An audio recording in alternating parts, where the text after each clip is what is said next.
I still remember the way sunlight fell on my father's porch the day he told me, "Alina, never give your kindness to people who see it as weakness."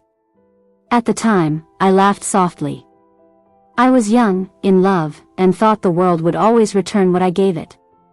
Back then, my life was simple: a small house at the edge of the city, red clay pots blooming with marigolds, and a father who worked in a government office for 30 years so his only daughter could stand tall.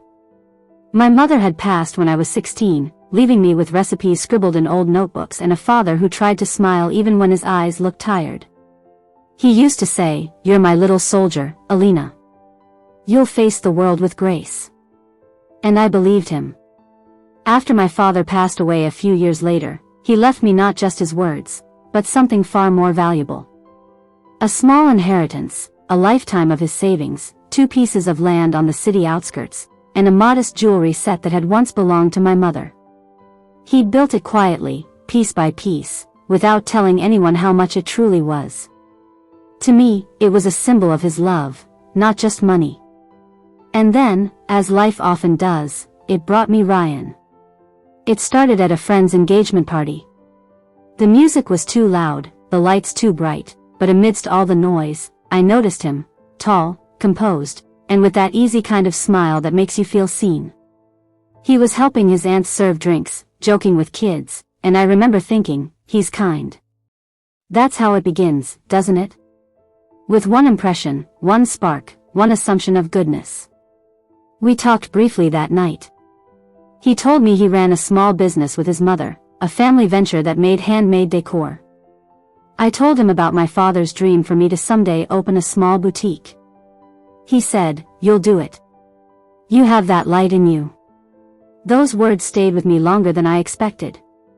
The next few weeks turned into messages, calls, long drives where the city felt endless. He had that rare ability to listen, to really listen. He made me believe that love could heal everything my loneliness had broken. When he met my father's old friend, Mr. Tarek, for the first time, he shook his hand firmly and said, "Sir, I'll take care of Alina the way her father would have." That line, that promise, sealed it for me. We got married within a year. A simple ceremony, white roses, laughter, and an overwhelming sense that I was finally home. The first few months were peaceful. His mother, Nazia, seemed traditional but pleasant. She liked everything spotless, she cooked early, and she'd say, "Alina, you're lucky, Ryan doesn't raise his voice like other men." I tried to be respectful. I cleaned, I cooked, I smiled, I followed her routines. I wanted her to love me like a daughter. But slowly, things began to shift. It started with small remarks. "Your father didn't teach you how to fold bed sheets properly?" Maybe that boutique dream was just a dream after all. Ryan would smile awkwardly, say nothing, and change the topic. I thought, she's older, she'll warm up. But she never did. A few months later, Ryan came home one evening and said, "Mom and I were thinking, maybe we could expand the business. We need some capital for new inventory." I didn't hesitate. I trusted him. Without blinking, I said, "Use my savings. Dad left enough.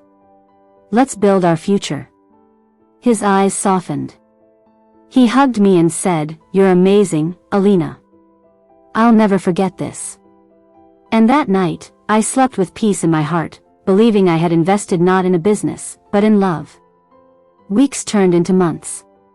The house began to change, new furniture, new decor, a new car parked outside. But something else changed too. The warmth. The respect. His mother started treating me like a guest who'd overstayed her welcome. She'd throw parties for her relatives, and I'd find myself serving tea, clearing plates, and hearing her say things like, "Alina is such a quiet girl, not much use in business, but she keeps the floor clean." Ryan would laugh. He didn't mean harm, maybe. But each laugh felt like a pin pressed deeper into my chest. One night, after everyone had gone to sleep, I sat alone in the kitchen. The teapot was still warm, and I looked at my hands, cracked from washing dishes all day, and whispered, "Dad, I did everything right, didn't I?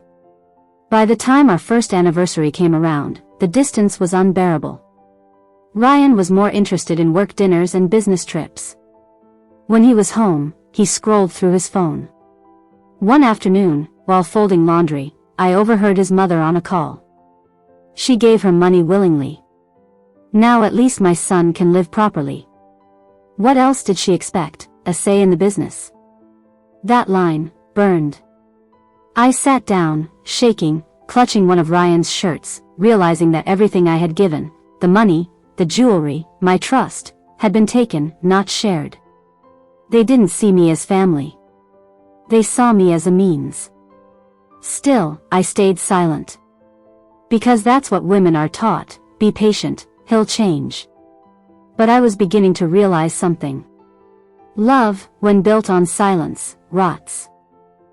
The breaking point came months later. It was a Sunday morning. Guests were coming over: Ryan's uncle, his wife, some cousins. The table was set, the food steaming hot. His mother walked into the living room and said, loudly, "Ryan, make sure the maid brings more plates." Everyone turned to look at me. I froze. Ryan laughed. "She means Alina," he said lightly, sipping his tea. "She gets touchy when we joke like that." The room filled with laughter. Except mine. In that moment, I didn't see my husband or his family. I saw strangers, standing in the house my father's money had built. And I realized, the maid they mocked, was the one who had made everything possible. That night, I lay awake, staring at the ceiling. Something inside me, something quiet and kind, broke. But in its place, something stronger was born. It wasn't anger. It was clarity. When the sun rose the next morning, I had already decided. I got dressed, fixed my hair neatly, packed my documents, and left the house without saying a word. As the cab drove away, I looked back once, at the home I had built, and whispered to myself. They wanted a maid. Now let's see how they live without one. When I stepped out of that house, the air felt different. Colder. Sharper. But for the first time in years, it also felt mine. I didn't cry. Not that day. I had done enough of that behind closed doors. This time, I wanted to do something my father would have been proud of: stand up, without shouting. The cab took me to a small office downtown, my father's old lawyer, Mr. Mera. He had known me since I was a child. His office smelled of old books, ink, and a little bit of dust. When he looked up and saw me standing there, his kind old eyes softened. "Alina?" I nodded. "I need your help, Uncle." He gestured for me to sit. I took a deep breath and began to speak. About the business, about my inheritance, about how everything had been taken under the guise of family. He listened quietly, tapping his pen against his notebook. When I finished, he said something that would change everything. "Your father had trusted me with all his property documents. He wanted to make sure you'd always be protected." I frowned. "What do you mean?" He pulled out an old file, yellowed at the edges, and said softly, "Your father made a clause before his death. Every property and investment in your name is under a restrictive trust. You can reclaim every single asset if there's proof it was misused without consent." For a moment, I couldn't breathe. It was as if my father's voice whispered through that file, "I told you, my little soldier. I'd never let them break you." Tears burned behind my eyes. I smiled weakly. "Then let's get started." The next few weeks were quiet but busy. Paperwork. Statements. Witnesses. Mr. Mera's young assistant, Tara, helped me go through every bank record. It turned out the business that Ryan had claimed was struggling had tripled its profits within months, and every new contract, every asset, was purchased under his mother's name. Using my funds. Each document I uncovered wasn't just proof, it was betrayal printed in ink. My name erased from everything I had helped build. And yet, instead of rage, I felt calm. Because I had evidence. And more than that, I had truth. A few days later, I called Ryan for the first time since leaving. He answered on the second ring, his voice cautious. Alina? Where are you? Why did you leave like that? I smiled faintly. Just taking a break. Needed to clear my head. He sighed. Mom's upset. You embarrassed her in front of everyone. You could have just apologized. Apologized. That word made me laugh silently. I said softly, don't worry, Ryan. You'll understand everything soon. Before he could respond, I ended the call. The kind of silence that follows a goodbye like that, it's heavy. But it's freeing too. 3 weeks later, a notice arrived at their doorstep. Mr. Mera had filed for the revocation of asset transfer, a full legal claim backed by inheritance documents and misuse of funds. From that day, I didn't need to call them. They called me. Ryan's first call came at midnight. Alina, what are you doing? This could ruin us. I said quietly, you already ruined what we had when you called me your maid. He tried to laugh it off, but his voice trembled. You're overreacting. You can't just take everything. I replied, I'm not taking anything that wasn't mine. And hung up. Days passed. Then, one morning, my phone buzzed again. It was Tara. Ma'am, she said, her voice barely hiding excitement, the judge froze all the assets under Ryan and his mother's name until the case is settled. I sat there, staring out the window, my heart beating fast but steady. That house. That business. Everything they had mocked me for. Now, it stood still. 2 weeks later, I went back, not as their maid, but as the owner reclaiming her place. When the front door opened, Nazia's face went pale.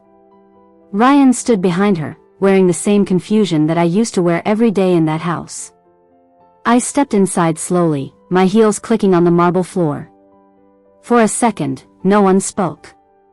Then Nazia said coldly, you've humiliated us. I looked at her, not with anger, but with the calm of someone who's finally done being small. No, I said softly. You humiliated yourselves. I only brought the truth to light. Ryan tried to speak, but I interrupted gently. Don't worry. I'm not here to take revenge. I'm here to take back what's mine, and leave behind what's yours.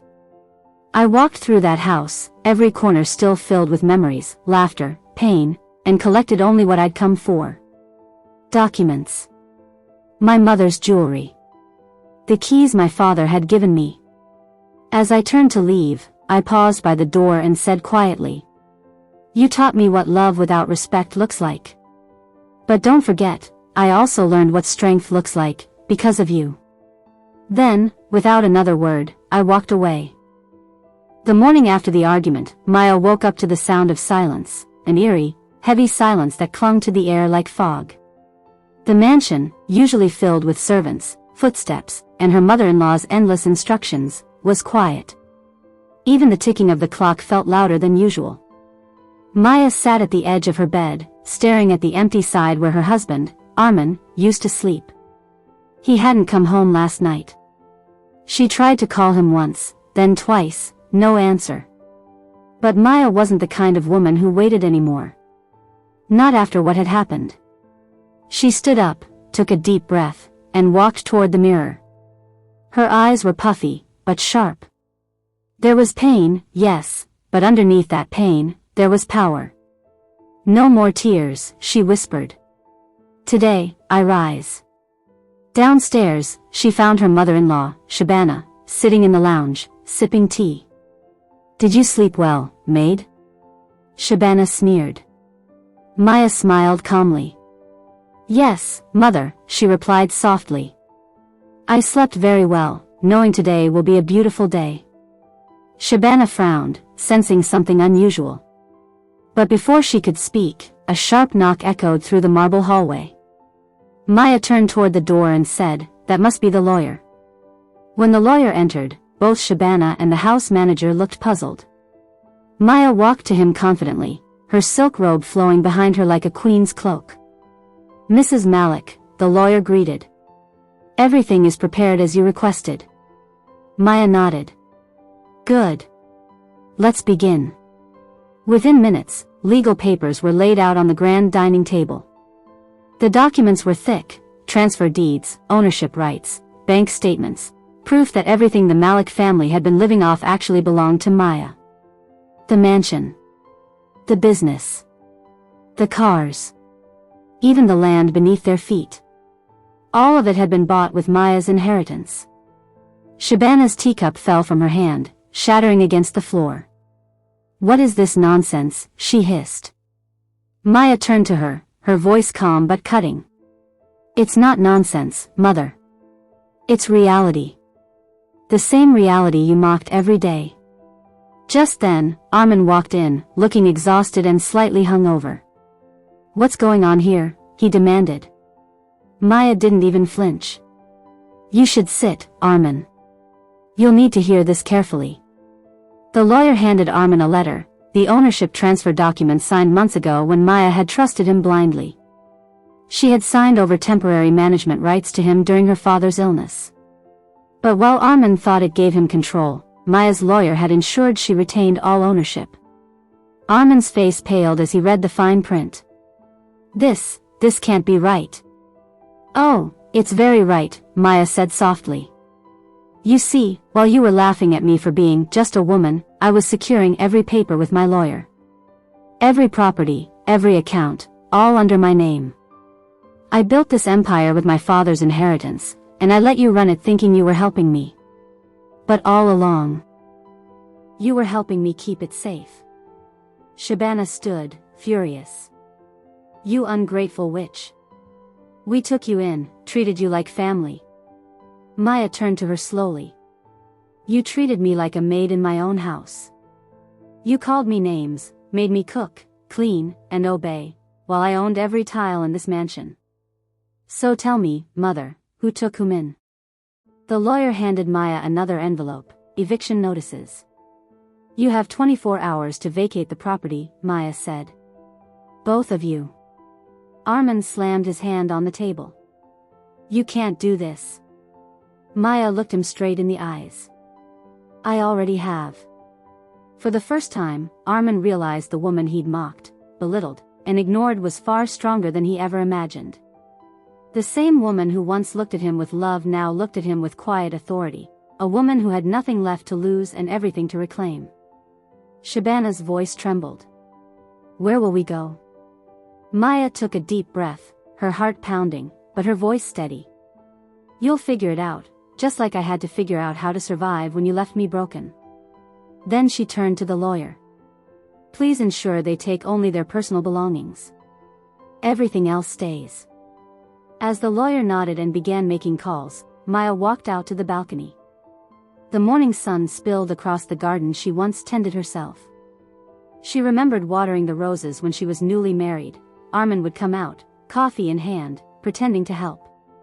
She smiled sadly. He had once been her dream. Now he was just a chapter she'd finally closed. From the balcony, she watched the house staff packing up Shabana's suitcases and Armin's expensive watches. It didn't feel like revenge anymore, it felt like justice. Maya whispered to herself, you can strip a woman of everything, her peace, her pride, her voice. But when she decides to rise, not even betrayal can stop her. Later that night, as the house went quiet, Maya stood alone in her father's study, now her own. She opened an old photo frame, her wedding picture. She stared at her younger self, naive, glowing, hopeful.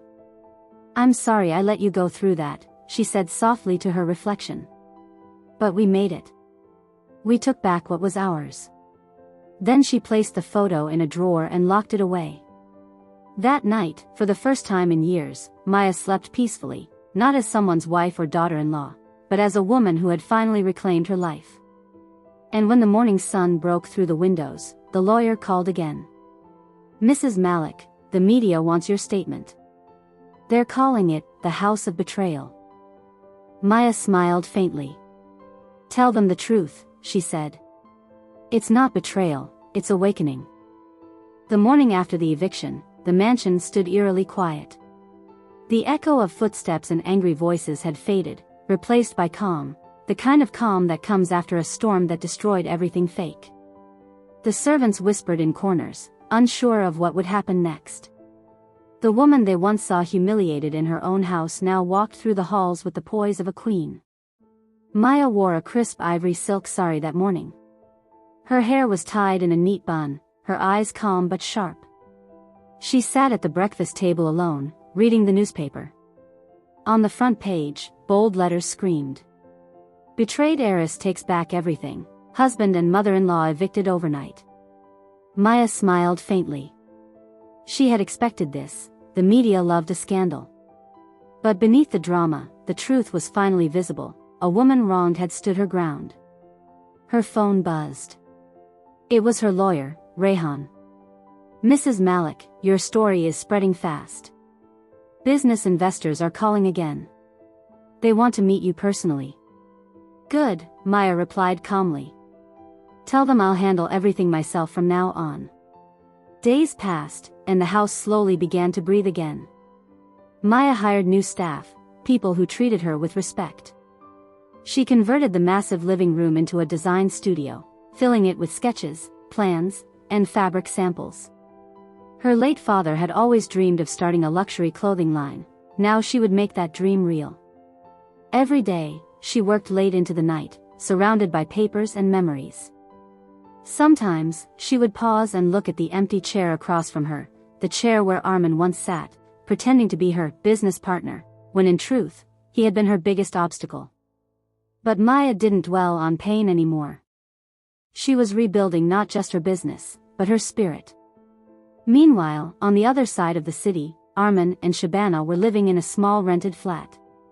The air conditioning was broken, the walls had stains, and the luxury they once flaunted was gone. Shabana spent her days complaining, "Your wife ruined us." But deep down, Armin knew the truth. He had ruined himself. He couldn't stop thinking about Maya, her calm face when she evicted him, the confidence in her voice, the strength he never saw before. He had thought her quietness was weakness. Now he realized it had been her greatest weapon. 2 months later, Maya's company, Ariza Designs, officially launched. The media flooded the event. Cameras flashed, journalists shouted questions, and the stage lights gleamed like gold. Maya stepped out, elegant and composed. Her speech was short but powerful. "I lost everything once because I trusted the wrong people. But sometimes, losing everything is what teaches you how to rise stronger. To every woman watching, you don't need someone to validate your worth. You were born enough." The crowd erupted in applause. Maya's eyes glistened, but she didn't cry. She had cried enough in the past. That night, as she left the event hall, a familiar voice called out from behind. "Maya." She froze. She knew that voice. Slowly, she turned around, and there he was. Armin. He looked completely different, unshaven, thinner, and older. The arrogance that once defined him was gone, replaced by regret. He stepped closer, his voice trembling. "I'm sorry, Maya, for everything. I lost myself, and I lost you." Maya stared at him quietly. For a long moment, neither spoke. The noise of cameras and reporters faded. It was just the two of them, two people who had once built a world together and then destroyed it with pride and betrayal. Armin's eyes filled with tears. "You were right.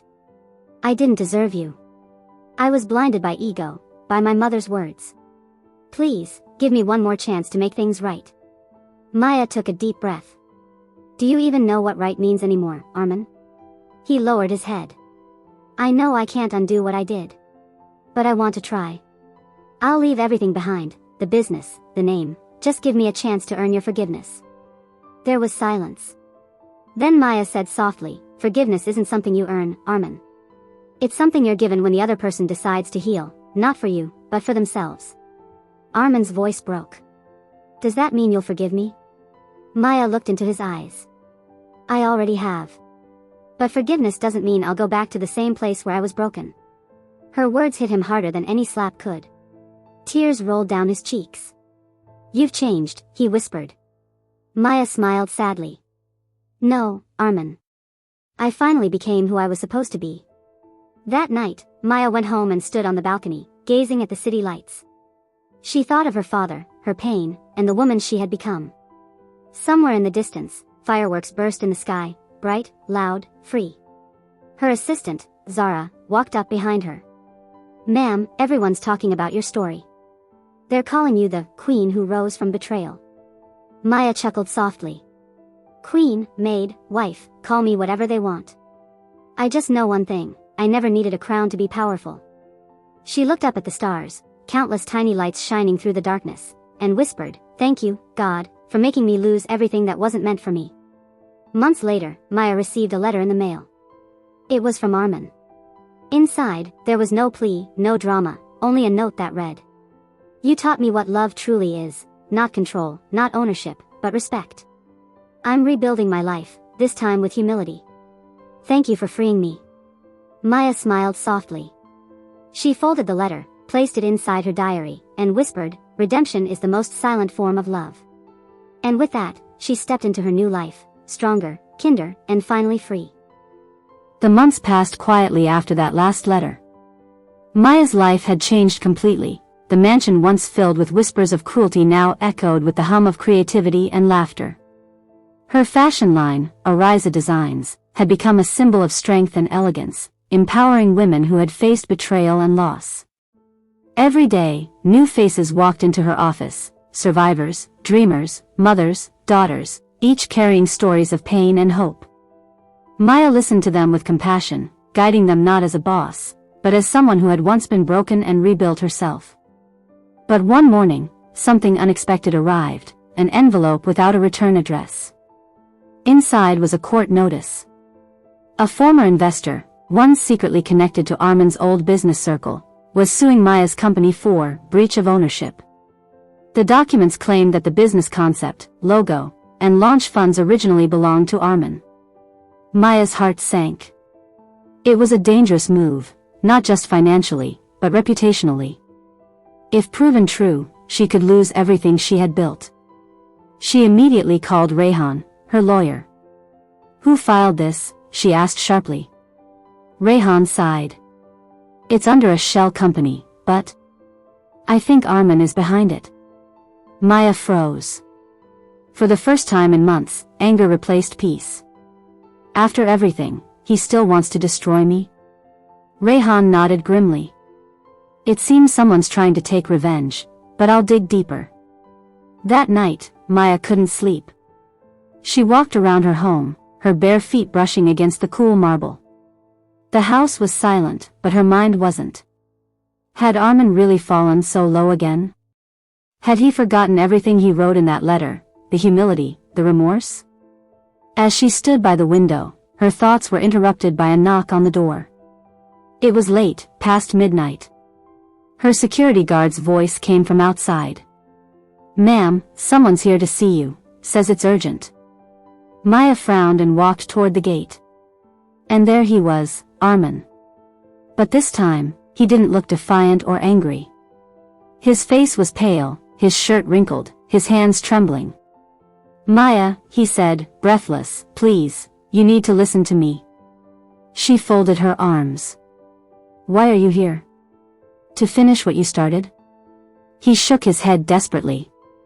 "No, Maya. I didn't file that case. Someone used my old name, my connections, they're after both of us."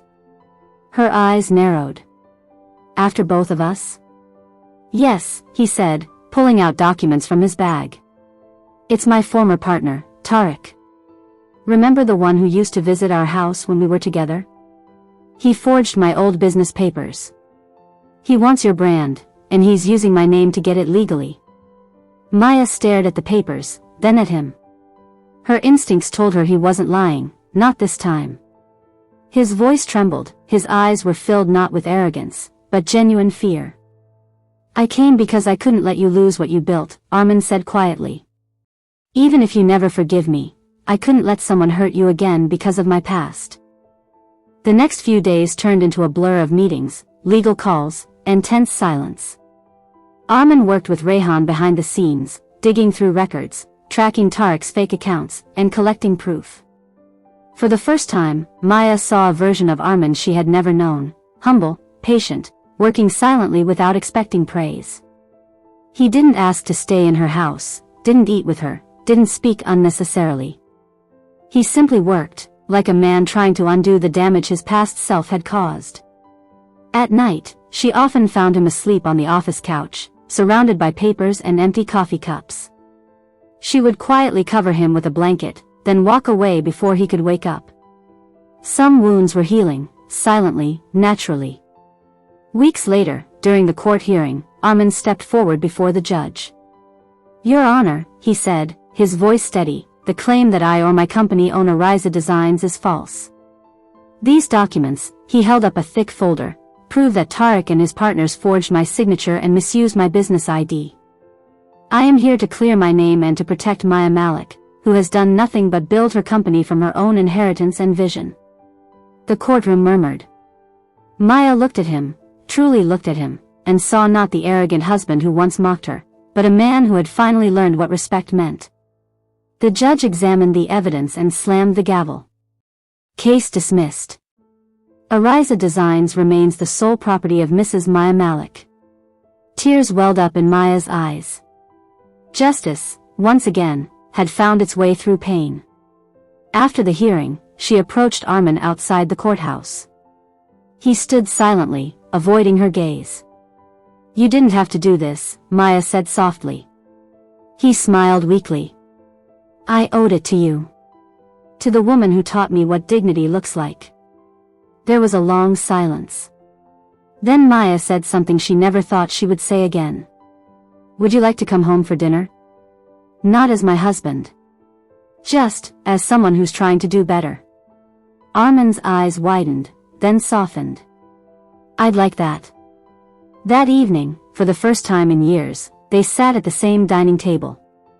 No gold plates, no servants, no bitterness, just two people who had walked through fire and learned to see the ashes as part of their story.